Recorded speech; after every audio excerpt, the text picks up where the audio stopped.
السلام علیکم ورحمۃ اللہ وبرکاتہ۔ آج ہم نے ٹیکسٹائل اینڈ کلودنگ انڈسٹری کے سلسلے میں بہت اہم پروگرام رکھا تھا، اور اس کے لیے محمد فاروق کھتری صاحب جو بامبے سے تعلق رکھتے ہیں، ہے تو کچھ کے، تو ان کو اس ٹیکسٹائل انڈسٹری میں تقریباً 40 سالہ ایکسپیرینس ہے، اور وہ 35 سے زیادہ کنٹریز میں اپنا ایکسپورٹ کر چکے ہیں۔ ان کے لیکچر کے بعد کافی نوجوانوں نے بہت سارے اہم ان سے کوشچنس کیے، اور اس وقت پورے ورلڈ کے اندر، انٹرنیشنل مارکیٹ کے اندر انڈین پروڈکٹ اور انڈین ٹیکسٹائلز کی کیا وجہ ہے کہ وہ ڈیمانڈ نہیں ہے جو چائنیز ٹیکسٹائل کی ڈیمانڈ ہے، اس پر بھی ڈسکشن کافی ہوا۔ اور یہ بات بھی سامنے آئی کہ چائنا کا جو ٹیکسٹائل اور پھر ٹرکی کا جو ہے، اس کی کوالٹی انڈیا کی جو ہے ٹیکسٹائل سے بہت اچھی ہوتی ہے، اور ریٹ بھی کم ہوتا ہے، تو اسی لیے زیادہ تر وہاں سے ایکسپورٹ ہوتا ہے۔ اس کے علاوہ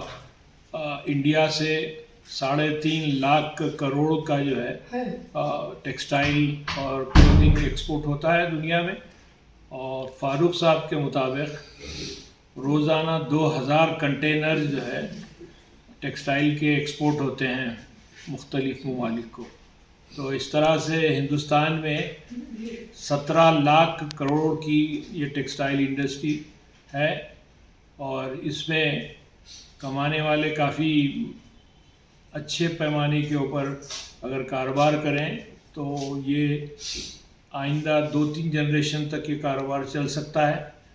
پرووائڈڈ کنٹینیوٹی ہونا چاہیے اور اچھی مارکیٹ اس کے لیے تلاش کرنی چاہیے۔ اور یہ نشست میں خاص طور پہ نوجوان بھی شریک تھے، تو بزنس کا مائنڈ سیٹ اور بزنس اورینٹیشن کے سلسلے میں بھی بہت سی باتیں کہی گئی اس میں۔ جی ہاں، بزنس اورینٹیشن کے سلسلے میں لوگ پریپیئرڈ ہو کر، ہمارے نوجوانوں کو اندازہ نہیں ہوتا ہے، تو وہ ایسی نشستوں میں بیٹھنے سے ان کو پتہ چلتا ہے کہ بھئی جو اس وقت چیلنجز ہیں بزنس کے لیے وہ کیا چیلنجز ہیں، اور پھر جو کیپٹل انویسٹمنٹ ہے، کیپیکس ہے، ایپی ڈیٹا ہے، پھر اس کا جو ریشو آف ریٹرن کیا ہوتا ہے، پھر چیزیں کہاں جا کر لیگلی جو ہے پرابلمٹک ہو جاتی ہیں، پھر ایکسپورٹ میں کیا پرابلم آتے ہیں، اور اگر آپ چھوٹے سے اماؤنٹ کے اندر چھوٹے انویسٹمنٹ کے اوپر کاروبار شروع کریں گے تو پھر سال میں آپ کتنی مرتبہ ٹرانزیکشن کر سکیں گے، یہ تمام بہت سارے پوائنٹ جو ہے سامنے ڈسکشن کے اندر آئے، اور الحمدللہ ہم نے اس کا بہتر جواب دینے کی کوشش کی، اور بعد میں نوجوانوں کے بھی بہت سارے سوالات تھے۔ لوگ یہ سمجھتے ہیں کہ بس کہیں انویسٹ کر دیا اور کسی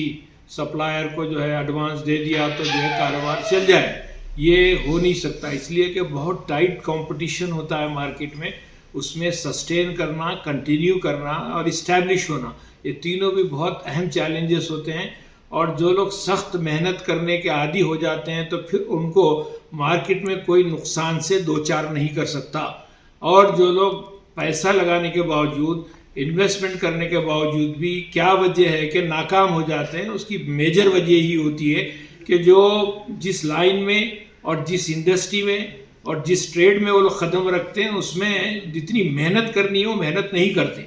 مثال کے طور پہ آپ کا کمپٹیٹر ہے، وہ ڈیلی 18 گھنٹے کام کر رہا ہے اپنے پروڈکٹ کو مارکیٹ کے اندر جو ہے اسٹیبلش کرانے کے لیے، اور آپ ہیں کہ 4 گھنٹے 5 گھنٹے میں یہ کہتے ہیں کہ بھئی میں بہت اسمارٹلی بزنس کرنا چاہتا ہوں، مجھے اتنے زیادہ گھنٹے لگانا بزنس کے لیے مناسب نہیں ہے یا وقت نہیں ہے۔ تو اس قسم کی باتوں کی کوئی گنجائش بزنس میں نہیں ہوتی ہے۔ کمپٹیشن ہمیشہ بچے، بڑے یا پھر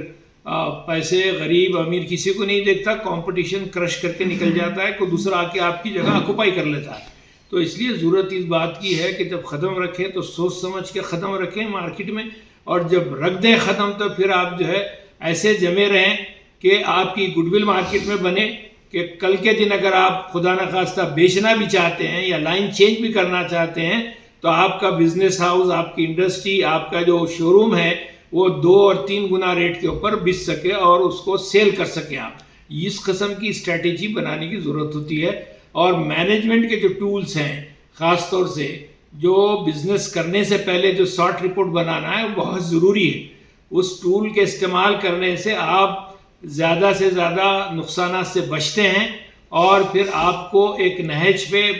پروٹیکشن کے ساتھ بزنس کرنے کا ایک طریقہ، ایک نہج آ جاتا ہے. یہی وجہ ہے کہ آپ کی اسٹڈی بہت ڈیپ ہونی چاہیے کسی بھی پروجیکٹ کے اوپر. شکریہ، السلام علیکم. جی بہت شکریہ.